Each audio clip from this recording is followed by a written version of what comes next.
We are on the road to WrestleMania. We're about 35 days away, and it seems as though WWE is not in a real good spot in terms of how everything is shaping up for the show of shows. They are messing up quite a bit here, and I think it has to do a lot with how they're trying to cultivate storylines or just the lack of storylines in general. So there's just a number of things that are happening that I think are taking away what's supposed to be the biggest show of the year for WWE. So a couple of things I just wanted to sit here and address. Their match card, we're 35 days out, and they have only announced 4 matches so far. They've announced CM Punk versus Roman Reigns for the World Heavyweight Championship, Cody Rhodes versus Randy Orton for the WWE Undisputed Championship, and then the 2 main ladies titles, Liv Morgan and Stephanie McCure for the World Women's Championship, and then the WWE Women's Championship will feature Rhea Ripley versus Jade Cargill. Those are the only 4 matches that have been announced. And when you're 5 weeks away from WrestleMania, you need to have more. What is going to pique the fans' interest if you've only got 4 announced matches and you're just not sure the direction of where everything else is going to go? Now, there are some matches that you can kind of guess what's going to take place. Like I feel you're definitely getting Finn Balor versus Dominic Mysterio at WrestleMania. I think that's going to be a quality match and a story that you can tell with Finn now leaving the Judgment Day and turning face and turning his back on the group. I think you're going to get Drew McIntyre versus Jacob Fatu. There should be some type of stipulation on that match, maybe an I Quit match, a no holds barred match, or just something where both men can showcase brutality and violence. But I'll get back to those two in just a second. If Seth Rollins is cleared, it seems like the match for him is going to be against Logan Paul, and they can put on a good match, and they'll have some pops for that match. But that's something. Are you really excited about that match, given where the whole Vision thing was just a few months earlier? And then Brock Lesnar is going to get his match, and who exactly he faces, who knows? Paul Heyman will come out, I believe, this Monday and make another challenge. Now, he should face Obafemi.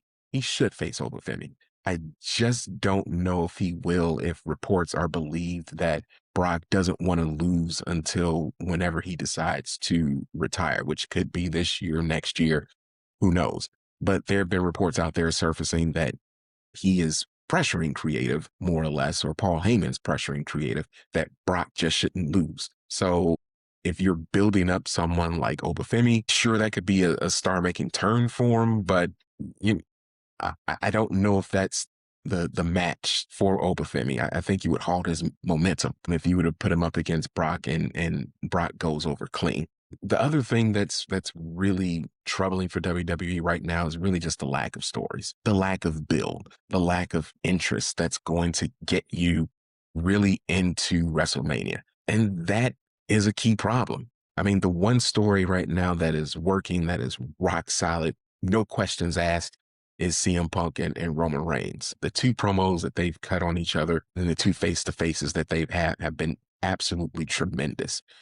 Roman firing off the first salvo a few weeks ago, CM Punk coming back and then saying to Roman's face that he's going to bury him next to his father. That is the type of storytelling that you need, and it will lead to a number of different directions. Does Roman reassemble the bloodline and go after Punk and decimate Punk at WrestleMania? I think that's a lazy storyline. I think what would be more engaging is for CM Punk to keep needling him, not necessarily as a heel, but to the point where Roman becomes this raging, soulless, destructive monster that is only bent on securing his place as the top person in WWE and the industry. To revisit the bloodline again and have Jay and Jimmy and whomever else he can get in his family to, kind of back him up. We've seen that story. I think for Roman to really come full circle in his tribal chief mode, he has to be just him. It's just him. And he's going to decimate anybody and everybody that gets in his way, including his family. So that's where I think that story should head. Other than that, I mean, Listen, you had fire. You had fire with Rhea Ripley and Jade Cargill based on all the stuff that was happening on social media. And they just kind of ruined it. They have really sanitized these promos between these two ladies, and I think it's done them zero favors. I think they should have played into whatever real life situation that's happening right now between Jade and Rhea and really let that play out in the ring and on these promos. But the two promos that they've cut on each other so far is just it's been underwhelming. Sure, you can lean on Rhea's star power, to carry the match, but this does no favors for Jade Cargill, who's holding a belt right now. You need her going into this match as strong as she can possibly be. This isn't making her look particularly strong. And that, you can't have that heading into that match. Liv Morgan and Stephanie Victoria is cool. They've told a good story, but it's not one where it's really just heating up.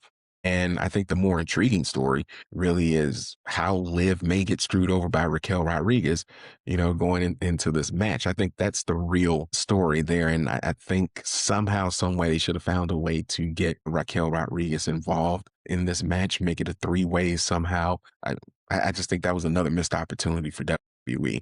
And then there's Cody Rhodes. You really had something there when the year started before we got to the Rumble. And it was really leaning toward a fatal four-way between Cody, Drew McIntyre, Randy Orton, and of course, Jacob Fatu. And I think they just really, really blew that opportunity. I feel bad for Drew because Drew should have been walking into WrestleMania as champion. Now, like I said, he's going to get a match with Jacob Fatu. I'm sure it's gonna hit. It's gonna be violent, and it should be violent. But to have a fatal four-way, I think would have been the best solution for WWE. Instead, we're going to get Cody versus Randy. Now, Randy last night reverted back to '09 Randy Orton, which is my favorite heel character of all time. And that's great and awesome, to see Randy back in his element as the apex predator, as the Viper. Here's the problem. We're going to cheer him. We're going to cheer for Randy Orton to beat Cody Rhodes and to beat Cody Rhodes senseless, because I think a lot of fans just felt that Drew got robbed. Drew got robbed of an opportunity to walk into WrestleMania as the champion. And whatever reason WWE wants to try to shake things up because they think, fans are on to predicting matches. They wanted Drew to walk in as champion. I think this next Cody run as champion, especially if Cody wins, is not going to be great for Cody and not going to be great for WWE. Randy more than likely has to walk out as champion. I just don't see any other alternatives to that storyline. I think people are getting tired of Cody Rhodes and the white meat babyface routine. I mean, it works for a while, but it works when Cody's chasing. It works when Cody's trying to finish the story. It works when Cody's trying to go after heel John Cena. It didn't work and fell flat on its face when, boom, at the drop of the hat, Cena turned face for some inexplicable reason. Cody as the white meat babyface champion will get stale. And I think that's why also a segment of the WWE universe wants Cody to turn heel, to do that Homelander Cody thing that fans have been asking for the better part of 2 years. That's compelling. That's something that can get you invested and interested into Cody Rhodes. But we'll see. There's also some stars right now who are kind of on the outside looking in. Again, I brought up Raquel Rodriguez. I think she should have won the Elimination Chamber and got to really make it a three-way between her, Liv, and Stephanie Victoria for the Women's World Championship. That would have been a very interesting story. But right now, she's on the outside looking in. I don't really know what the plans are for her. Gunther is another one. He's the so-called career killer. And if Brock's not, planning on retiring after this WrestleMania, and there's no signs that he is, that kind of leaves Gunther without a match. And you can't have one of your biggest heels and one of your biggest stars without a match. Boba Fett, he's one of your rising stars straight out of NXT, a WrestleMania moment. And no, it should not be in some type of battle royal or anything like that. He needs a marquee match. Brock Lesnar is right there, but for that to happen, Brock Lesnar is going to have to do the job. And I don't know if that's going to happen.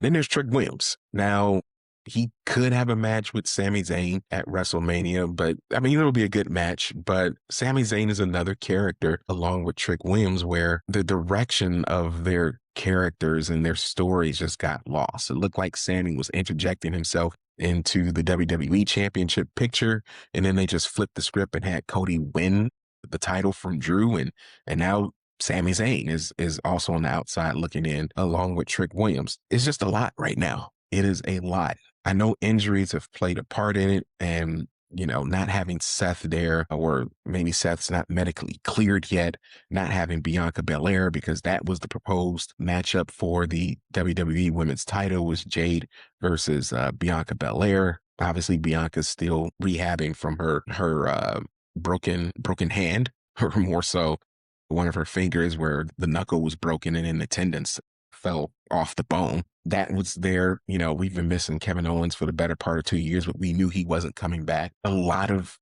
injuries have taken place, and I'm sure that has not helped WWE. But I would imagine that someone who knows the business like Triple H needs to have contingency plans, and it just looks like right now that they're flying by the seat of their pants, and that's just not a good look for them. One of the other things that WWE really has fumbled are their mid card titles.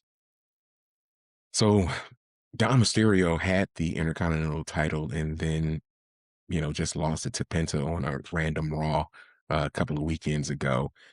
And now Penta right now has the IC title, which is cool. It's great. He's a phenomenal character who can really go in the ring. But now your next question is, well, who's he going to face? Because if Dom's taking on Finn Balor, which seems to be the match that they're headed to, that kind of leaves Penta without a wrestling partner. Uh, you look at the other mid card title for the men. You've got Carmelo Hayes, who's just kind of walking in backstage vignettes, just kind of talking to Ilya Dragunov and whomever else he can talk to. But Carmelo's really over with the crowd, and I think he deserves a match at WrestleMania. But again, from a storyline standpoint, there's nothing there for him, and that is a travesty when you have two nights to try to fill, and you've got four mid card titles.